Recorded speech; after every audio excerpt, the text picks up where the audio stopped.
I used to think procrastination was a sign that I just didn't want something bad enough. I mean, if you really want it, you'll do it, right? So I'd beat myself up when I put off important tasks.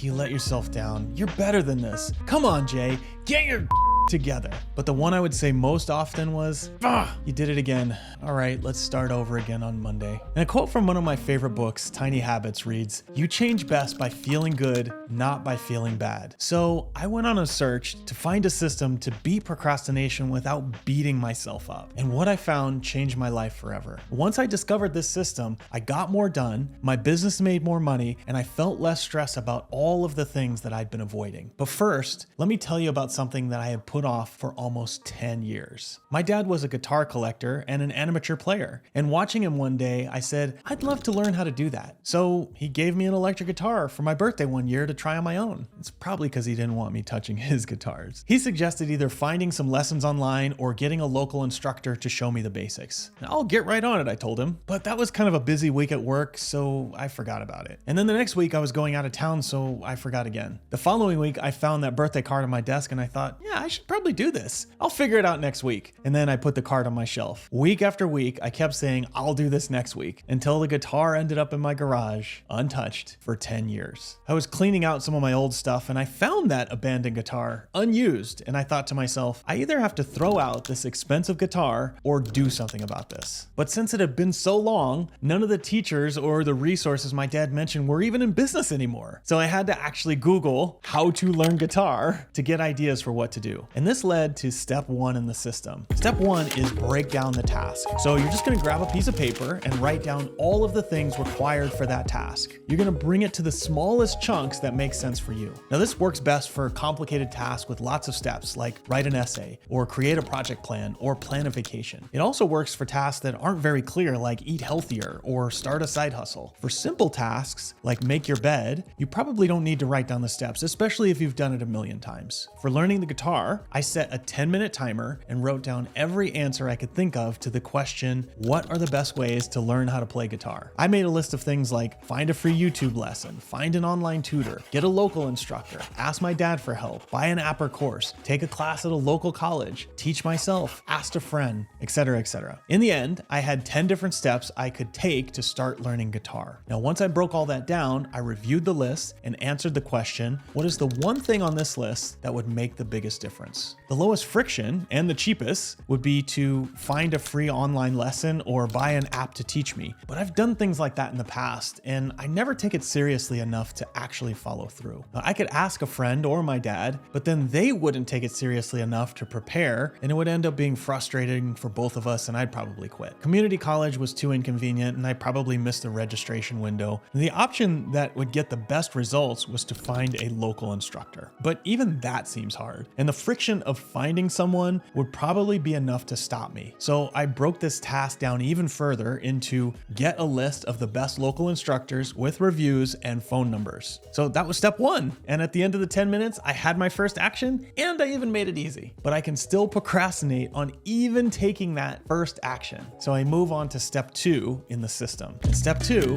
is do the first task now. I will set a timer here for 10 more minutes and do that first task as soon as possible. The goal isn't that I'm gonna find an instructor or start my first lesson, it's that I'm gonna end up with a list of potential instructors. So it's not about solving the problem, it's about getting yourself out of procrastinating about it. Basically getting unstuck. During those 10 minutes, you must be undistracted until the task is done. So throw your phone in the other room, turn off your browsers, and focus on it until that timer is up. If you finish early, do not move on to the next task. If you don't finish the task, go back to step one and break it down even further until you have something that will take you less than 10 minutes to complete. Now you've broken down the task into something manageable, you've gotten unstuck by doing the first step, and you've begun to beat back that monster of procrastination. But you're not done yet. You want to figure out a way to teach yourself that doing a task is more rewarding than procrastinating on it. When I tried to apply steps 1 and 2 to doing my taxes, it just didn't work. Filling out forms, collecting receipts, and looking at pay stubs are some of the most painful things I can imagine. So I just keep putting it off no matter matter how much I broke it down or how many timers I tried to set. Until one year, I figured out how to make doing taxes fun. And that leads to step number 3. You are a human and you are procrastinating on these things because you don't feel like doing them. And how do you get yourself to feel like doing things you really don't want to do? It's the same way I get my dog to sit or roll over. When I started training her, I learned 2 different methods. One was focus on dominating the dog and being the pack leader and checking the dog if they had any slip-ups in behavior and being strict with what I required at all times. And the second was focused on rewarding the dog whenever she did something I wanted her to do with treats and praise. And I found that while both worked, giving her a treat when she did something right, like sit, meant that she was more likely to sit when I asked her to. If I yelled at her for not sitting, she would do it, but as soon as I looked away or if somebody else was handling her, she forgot how to do it. Rewarding took longer and was more effort, but it also lasted longer and it happened more consistently. And the same thing works with humans. So step 3 is to celebrate. When I beat myself up for procrastinating, I could sometimes strong arm myself into doing things like taxes, but the next time they came up, I avoided them even more and it took more motivation to get moving.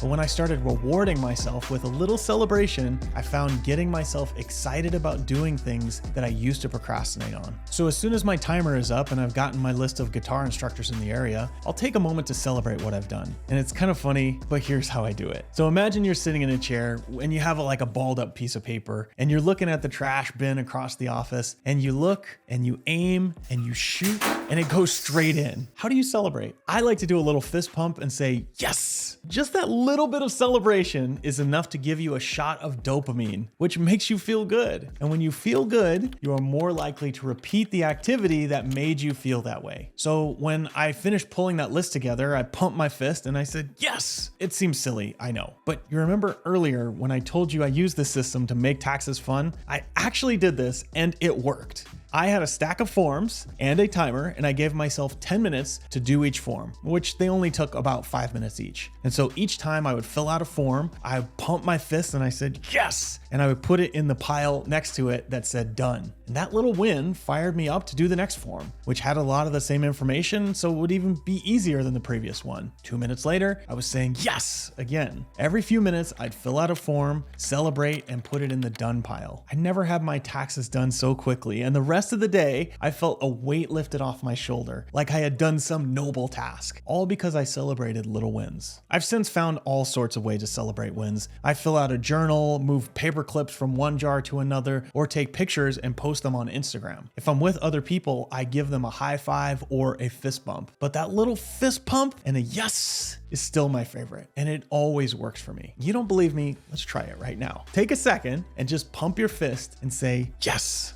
I'll wait. Yes.